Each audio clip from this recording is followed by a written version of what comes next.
She told me I was paranoid about her ex. The next day, a delivery driver dropped off flowers at our door with a card from him. I just smiled. That evening, she was locked out. Now she's crying that she'd never talk to him again. You ever have one of those moments where you ask a simple question and the answer you get is so aggressive, so over the top, that you know the question hit a nerve? That was me on Monday night. The question was simple. Have you been talking to Ryan again? Ryan is my girlfriend Ashley's ex. The ghost at the feast. The guy whose name would pop up just a little too often. For the 2 years we'd been together, I'd played it cool. I'm not a jealous guy by nature, but for the last 6 months, something felt off. She was guarding her phone like it held state secrets. She'd take calls in the other room. Small things, but they add up. The pressure had been building, and on Monday, I finally asked the question. The explosion was immediate. I was paranoid. I was controlling. I was insecure. How dare I accuse her? Did I not trust her? She stormed around our apartment, my apartment, a key detail, calling me crazy. It was a masterclass in gaslighting. By the end of it, she had me half convinced I was the bad guy for even having a suspicion. She went to bed angry, sleeping on the far edge of the mattress, a physical representation of the canyon she had just carved between us. I stayed up for a while, feeling like an idiot, not for asking, but for doubting myself. The next morning, Tuesday, she left for work in a stony silence. No goodbye, no have a good day, just the cold shoulder. I was working from home.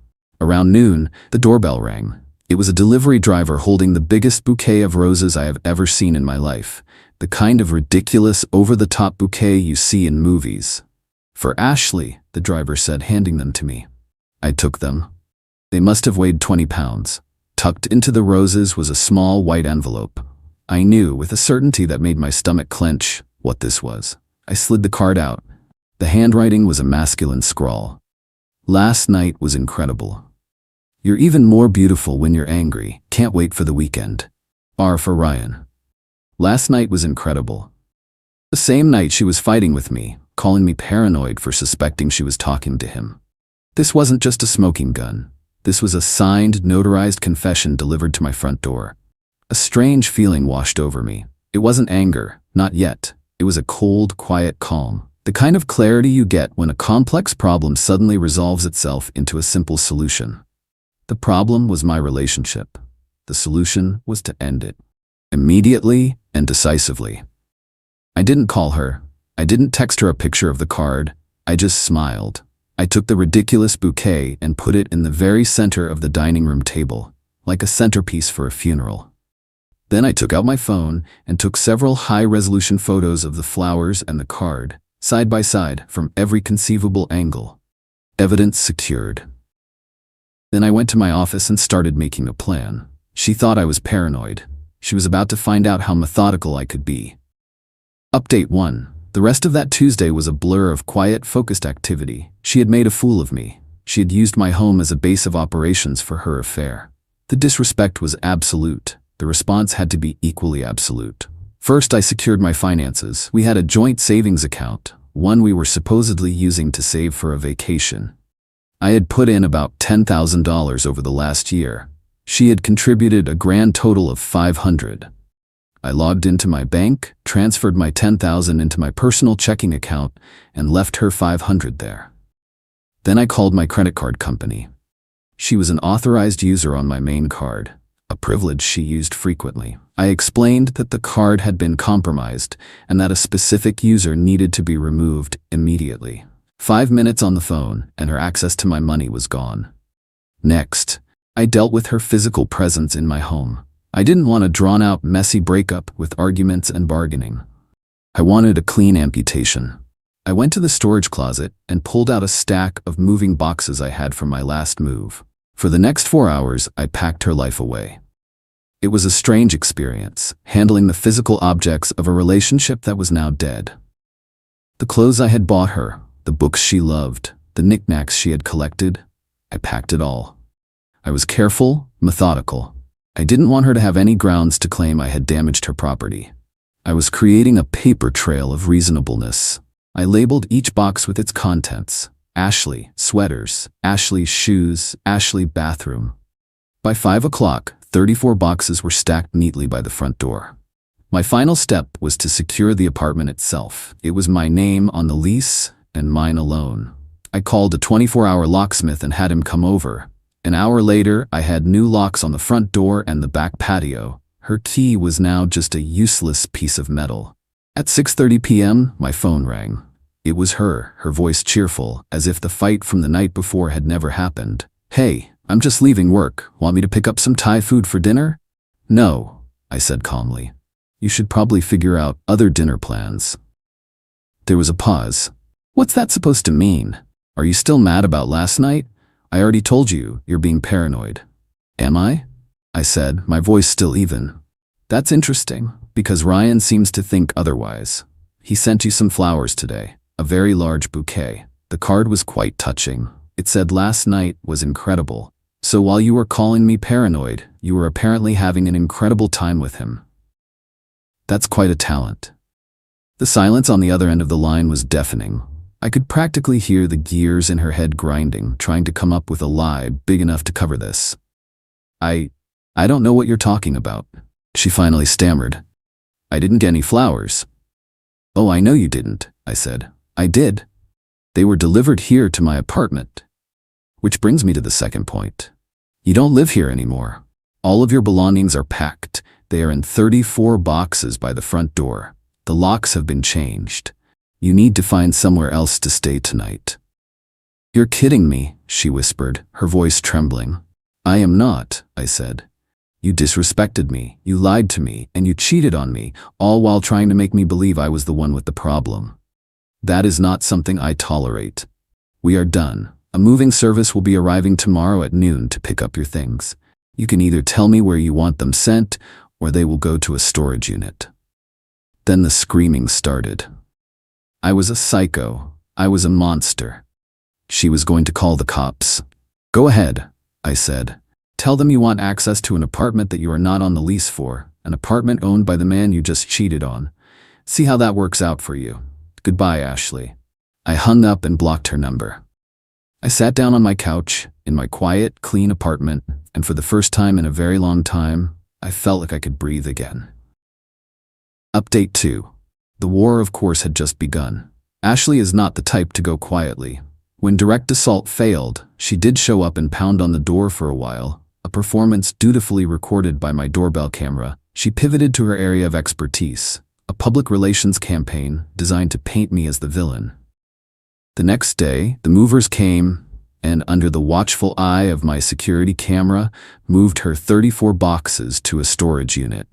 I texted her the address and the access code from a blocked number. That was the last direct communication I intended to have with her. By that evening, the first shots were fired on social media. Her best friend, a girl named Lauren who I had never liked, posted a long, vague story about standing with her best friend who just escaped a dangerously controlling and paranoid partner. There were pictures of Ashley, looking tearful and victimized. The narrative was set. I was the unhinged boyfriend who flew into a jealous rage over a friendly gesture, the flowers, and threw my innocent girlfriend out on the street. Over the next few days, the story grew. Mutual friends started to take sides. I got a few angry texts from people I barely knew, telling me I was a terrible person. Ashley, emboldened by the support, started posting herself. Vague quotes about toxic relationships and the strength of survivors. It was a disgusting, calculated performance. I knew I had to respond, but not in the way she expected. She wanted a messy, public fight. She wanted me to post angry denials, to get into comment wars. That would just feed her narrative that I was unstable. My response had to be quiet, precise, and devastating. I had the picture of the flowers and the card. That was my primary weapon. But I needed more. I needed to show not just the betrayal, but the premeditation. I started thinking, "Can't wait for the weekend," the card had said. What was happening this weekend? Then I remembered. A few weeks ago, she had told me she was going on a girls' trip with Lauren from Friday to Sunday. A spa weekend at a fancy resort a few hours away. She had been very specific that I was not invited. I had a strong suspicion that this was the weekend getaway Ryan was referring to. But I needed to prove it. I did some digging online. The resort she had mentioned was very active on social media. I found their Instagram page and started scrolling through their tagged photos. It was a long shot, but people loved to post pictures of themselves at expensive places. It took me about an hour, but then I found him. Ryan. His profile was public, and he had a post from just a few days ago. It was a picture of the resort's famous infinity pool, with the caption, "Much needed break from the city coming up this weekend, can't wait." It was circumstantial, but it was strong. But I still needed the final, undeniable link. I kept scrolling through his photos, and then I found it. A picture from a few months back. He was at a party, arm in arm with another woman. A woman I recognized. I had seen pictures of her on Ashley's own social media. It was Ashley's cousin, who lived in another state. The caption on Ryan's photo read, "Great time celebrating with my amazing fiancée, Sarah." Fiancé. The entire chessboard rearranged itself in my mind. Not only was Ashley cheating on me with Ryan, but she was helping Ryan cheat on his own fiancée. This wasn't just a simple affair. It was a conspiracy of two deeply selfish people, with collateral damage they clearly didn't care about. Now I had a plan. A quiet, surgical plan that would not only exonerate me, but would also ensure that they both faced the consequences of their actions. Final update. It's been 4 months now. The drama is over, and my life is my own again. The way things unraveled for Ashley and Ryan was, in a word, spectacular. And the best part is, I barely had to do a thing. I just provided the truth to the one person who deserved to know it. I waited until Friday evening, the day their romantic spa weekend was supposed to begin. I knew they would be at the resort, feeling safe, feeling like they had gotten away with everything. Then I made my move. I found Ryan's fiancée Sarah on social media. She had a professional profile, easy to find. I crafted a very simple, very direct message. I didn't want to be dramatic or emotional. I just wanted to be factual. "Sarah," I wrote, "my name is Mike. I am, or was, the boyfriend of Ashley. I am writing to you because I have reason to believe that our partners are currently together at the resort name. I know this is a terrible way to find this out, but I believe you have a right to know the truth. I have attached a photo of a card and flowers that Ryan sent to Ashley on Tuesday, referencing their plans for this weekend. I'm so sorry." I attached the crystal clear photo of the roses and the card that read, "Last night was incredible. Can't wait for the weekend." And then I hit send. I don't know exactly what happened at the resort that night, but I can piece it together from the digital explosion that followed. Sarah, it turns out, was not the type to sit quietly with this information. She apparently called the resort and asked to be put through to Ryan's room. I can only imagine the conversation that followed. The next morning, her social media was a war zone. She posted the picture I had sent her, the flowers, the incriminating card, for all the world to see. She tagged both Ryan and Ashley. She wrote a long, furious post about being betrayed by the man she was supposed to marry and the woman he had been seeing behind her back. She didn't spare a single detail. The narrative changed instantly. Ashley was no longer the brave survivor of a paranoid boyfriend. She was the other woman, the homewrecker, caught red-handed. Her friends, the ones who had been so quick to attack me, went completely silent. The social media mob, which had been aimed at me, turned its full fury on her and Ryan. The consequences were swift and brutal. Ryan was, of course, dumped by Sarah. His life became a public spectacle of shame. Ashley was fired from her job. The company she worked for was a small, family-oriented business, and the owner did not appreciate one of his employees being at the center of a viral cheating scandal. With no job, no boyfriend, and her reputation in tatters, Ashley had to crawl back to her parents, who were horrified by the whole situation. She is, from what I hear, miserable. She is living the consequences of her actions, a concept she had never seemed to grasp before. A few weeks ago, I got a text from an unknown number. It was her. A long, rambling message full of tears and regret. She was sorry. She'd made a terrible mistake. She would never talk to Ryan again, she swore. She asked if there was any chance we could talk. I replied with a single sentence. "I am not paranoid. I was right. Please do not contact me again." Then I blocked the number. The ultimate revenge wasn't locking her out of the apartment. It was the simple act of telling the truth to the right person. I just provided the key, and Sarah unlocked a world of consequences for them. They thought I was the crazy one. They thought their lies were clever. But in the end, the truth, delivered quietly and at the right moment, was all it took to bring their entire deceptive world crashing down. My life is quiet now. There are no secrets, no lies, no ghosts of ex-boyfriends. It's just peace. And it's better than I ever could have imagined.